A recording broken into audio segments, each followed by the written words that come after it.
Drainage ఇచ్చే బాధ్యత నాది.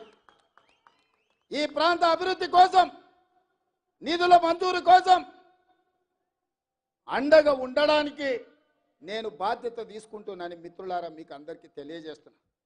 అదేవిధంగా మిత్రులారా, ఇవాళ అర్ణం అంటుంది మోడీని ప్రధాని చేయాలి, రేవంత్ రెడ్డిని ఓడగొట్టాలని.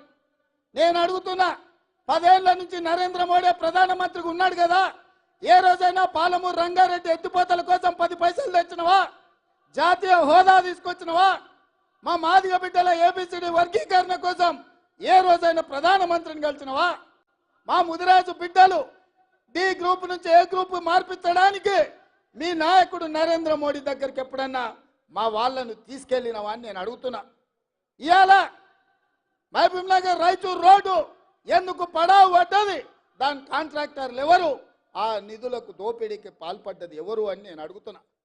ఎప్పుడైనా కృష్ణా వికారాబాద్ రైల్వే లైన్ గురించి నరేంద్ర మోడీని కలిసినవా? లేకపోతే మక్తల్ నారాయణపేట కొడంగల్ ఎత్తిపోతల పథకానికి జాతీయ నిధులు ఏమైనా తీసుకురావడానికి ప్రయత్నం చేసినవా? 10 ఏళ్ళు నరేంద్ర మోడీ ఉండి పాలమూరుని ఎండబెట్టి ఈ ప్రాంత రైతులు, ఈ ప్రాంత పేదలు లక్షలాదిగా వలసలిపోతుంటే ఒక్కరోజు పట్టించుకోలేదు. అయినా బీజేపీకి ఓటు అడుగుతున్నాం. ఇవాళ రేవంత్ రెడ్డిని ఓడగొట్టమంటున్నాం. నేను అడుగుతున్న మిత్రులారా, ఈడున్న యువకులను, తెలంగాణ రాష్ట్రం నలుమూల ఉన్న వాళ్ళని నేను ఆలోచన చేయమంటున్నా. 100 రోజుల్లో మీకందరికీ, ముఖ్యంగా ఆడబిడ్డలకు ఆర్టీసీలో ఉచిత బస్సు ప్రయాణం ఇచ్చినాం. ఇవాళ 35 కోట్ల మంది ఆడబిడ్డలు బస్సులో ఉచితంగా ప్రయాణం చేసిండ్రు. ఇవాళ శ్రీశైలం నుంచి మొదలు పెడితే గుళ్ళు గోపురాలకు అన్నిటికీ అమ్మగారింటికి అత్తగారింటికి ఆడబిడ్డలు ఉచితంగా బస్సులో ప్రయాణం చేస్తున్నారు. ఇవాళ ఆడబిడ్డలకు ఉచితంగా బస్సు ప్రయాణం ఇచ్చినందుకు రేవంత్ రెడ్డిని ఓడగొట్టాలనా నేను మిమ్మల్ని అడుగుతున్నా. ఇవాళ పేదవాడు ప్రభుత్వ దవాఖానకు పోతే చచ్చిపోతుంటే, ప్రైవేటు దవాఖానకు పోతే ఆస్తులు అమ్ముకొని కిడ్నీలు అమ్ముకొని బిల్లులు కట్టే పరిస్థితి ఉంటే, పేదవాడి ఆరోగ్యాన్ని కాపాడడానికి రాజీవ్ ఆరోగ్యశ్రీ పథకం ద్వారా 10 లక్షల రూపాయలు ఉచితంగా పేదోళ్ళకి ఇచ్చిన 48 గంటల్లో కాంగ్రెస్ ప్రభుత్వాన్ని రేవంత్ రెడ్డిని ఓడగొట్టాలంటున్నాం. పేదోళ్ళని బతికించడానికి రాజీవ్ ఆరోగ్యశ్రీ తీసుకొచ్చినందుకు కాంగ్రెస్ పార్టీని ఓడగొట్టాలని నేను అడుగుతున్నా.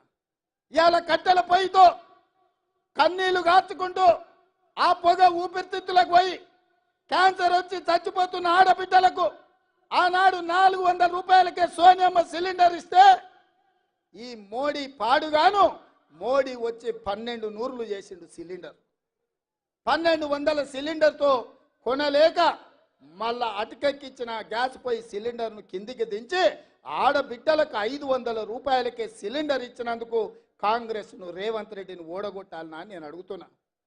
మీరు ఆలోచన చేయండి మిత్రులారా. ఇవాళ ప్రతి పేదవాడికి, వ్యవసాయం ఉన్న వాళ్ళకే భూమికి వ్యవసాయానికి ఉచిత కరెంటు ఉంది. భూమి లేని పేదలకు ఇండ్ల కరెంటు ఉచితంగా ఉండాలని నా పాదయాత్రలో నా దృష్టికి పేదలు తీసుకొస్తే, ప్రతి పేదవాడికి ప్రతి ఇంటికి 200 యూనిట్ల వరకు ఉచితంగా ఉచిత విద్యుత్ ఇచ్చి మాట ఇచ్చి అమలు చేసినాం. ఇవాళ మన మహబూబ్నగర్ జిల్లాలో ఎమ్మెల్సీ ఎన్నికలు ఉండి దాన్ని ఎన్నికల కోడ్ అడ్డం పెట్టి ఇవాళ బీజేపీ అడ్డుకుంది. అందుకే ఈడ 500 సిలిండర్ విషయంలో, 200 యూనిట్ల ఉచిత కరెంటు విషయంలో పేదలకు కొంత సదుపాయం అందుబాటులోకి రాలేదు అంటే అధికారులకు ఆదేశాలు ఇచ్చినాం. ఎన్నికల కోడ్ ముగిసిన వెంటనే వీటన్నిటిని మీకు అందించి మిమ్మల్ని ఆదుకునే బాధ్యత ఈ మహబూబ్నగర్ జిల్లాలో నాది. ఎందుకంటే ఈ జిల్లా నాది, ఈ మట్టి నాది, ఈ గాలి నాది, ఈ నీరు నాది. నేను మీ బిడ్డను, మీ కష్టం నా కష్టం అనుకొని వాటన్నిటిని అమలు చేసే బాధ్యత నాది. ఇదే కాదు, ఆనాడు గ్రామాన తండాలలో, గూడాలలో, మారుమూల పల్లెల్లో ఇందిరమ్మ ఇల్లు ప్రతి పేదవాడికి ఇచ్చి 25 లక్షల ఇల్లు డాక్టర్ వైఎస్ రాజశేఖర రెడ్డి ఆ రోజు ఇల్లు కట్టించిండు. 10 సంవత్సరాలు కేసీఆర్ డబుల్ బెడ్రూమ్ ఇల్లు కట్టిస్తా అన్నాడు. ఏం చెప్పిండు ఆయన? ఈ డబ్బా ఇల్లు వద్దు, డబుల్ బెడ్రూమ్ ఇల్లు ముద్దన్నాడు. సరే, ఈ సొక్కనైనా ఆయన మనం చేస్తాడేమో అని మనం అనుకున్నాం. ఏం చేసిండే? బిడ్డ వస్తే ఆడవ ఉంటుంది, కోడలు కొడుకుంటే ఆడవంటారు, గొర్రె పిల్లను మేక పిల్లను ఉంటే ఆడగట్టేస్తారని కథలు చెప్పిండు. ఊరిచ్చిండు ఊరవతలో 2 డబుల్ బెడ్రూమ్ ఇండ్లు కూడా కట్టియాలి. మీకు ఎవరికైనా డబుల్ బెడ్రూమ్ ఇండ్లు వచ్చినాయా? ఎవరికైనా వచ్చినాయా? ఎవరికైనా వచ్చినాయా?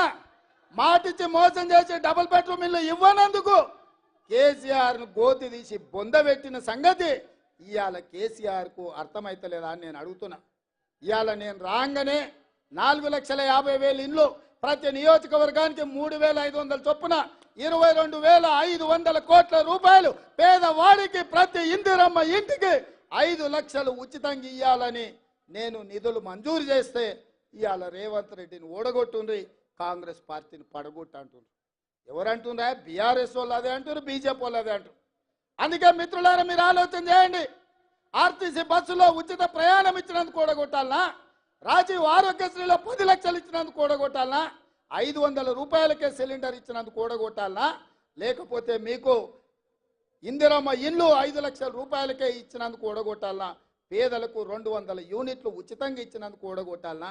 60 ఏళ్ల నుంచి బలైన వర్గాలు మా జనాభా లెక్క పెట్టండి, మేము ఎంతమంది ఉన్నామో మాకంత నిధులు కావాలని బీసీపీ జనాభా లెక్కలు వేయండి అంటే నరేంద్ర మోడీ లెక్కలేని తనంతో బీసీలకు అన్యాయం చేస్తుంటే రాహుల్ గాంధీ ఇచ్చిన మాట మీద ఈ రాష్ట్రంలో ఉన్న బీసీ జనాభాను లెక్కలు కట్టండి, కులగణన చేయండి, వాళ్ళ జనాభా దామాష ప్రకారం వాళ్లకు నిధులు ఇస్తామని ఇవాళ బీసీ జనాభా లెక్కలు కట్టమని ఆదేశాలు ఇచ్చి అసెంబ్లీలో పాస్ చేసినందుకు రేవంత్ రెడ్డిని ఓడగొట్టాలని నేను అడుగుతున్న మిత్రులారా.